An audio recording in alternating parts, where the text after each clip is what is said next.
తణుకు జిల్లా ప్రభుత్వ ఆసుపత్రిలో బ్లడ్ బ్యాంక్ ఏర్పాటుకు చర్యలు తీసుకుంటున్నట్లు తణుకు ఎమ్మెల్యే ఆర్మిల్లి రాధాకృష్ణ పేర్కొన్నారు. అత్యవసరమైన రోగులకు రక్తం నిల్వలు అందుబాటులో ఉండే విధంగా ప్రణాళికలు సిద్ధం చేస్తున్నట్లు తెలిపారు. శుక్రవారం ప్రభుత్వ ఆసుపత్రిలో ఏర్పాటు చేసిన రక్తదాన శిబిరాన్ని ఆయన ప్రారంభించి మాట్లాడారు.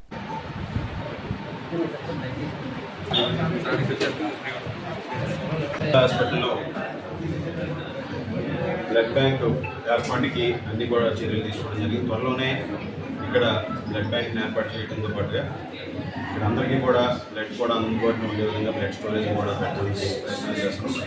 ఇప్పుడు ఈరోజు మనకు డిస్ట్రిక్ట్ హాస్పిటల్లో బ్లడ్ డొనేషన్ క్యాంప్ నిర్వహించి ఏలూరులో ఉన్నటువంటి మదర్ బ్లడ్ బ్యాంక్లో స్టోరేజ్ కోసం ఈరోజు దాతలందరూ కూడా పెద్ద ఎత్తున వచ్చి వారు రక్తదానం చేయడం చాలా సంతోషపడి అందరికీ కూడా అభినందన తెలియజేసుకుంటున్నాను.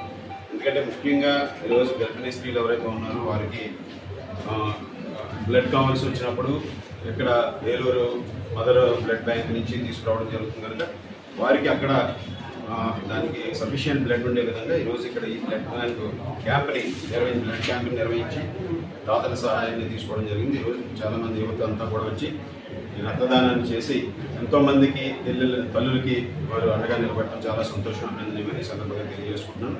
అదేవిధంగా రాబోయే రోజుల్లో తణుకు జిల్లా హాస్పిటల్లో మౌలిక సదుపాయాల కల్పనకి పెద్దపీట వేసి ఇక్కడ కావాల్సినటువంటి సౌకర్యాలను అదేవిధంగా ఇక్కడ ఏదైతే స్టాఫ్ షార్టేజ్ ఉందో దాన్ని కూడా ప్రభుత్వం దృష్టికి తీసుకెళ్తాం. అవన్నీ కూడా చేసే విధంగా కూడా చర్యలు తీసుకుంటున్నామని సందర్భంగా తెలియజేసుకుంటూ ఈరోజు ఈ కార్యక్రమంలో పాల్గొన్నటువంటి సూపరింటెండెంట్ గారు అదేవిధంగా హాస్పిటల్ డెవలప్మెంట్ కమిటీ మెంబర్స్ అలాగే తెలుగుదేశం జనసేన బీజేపీ కూటమి నాయకులందరికీ కూడా ధన్యవాదాలు తెలియజేసుకుంటున్నాను.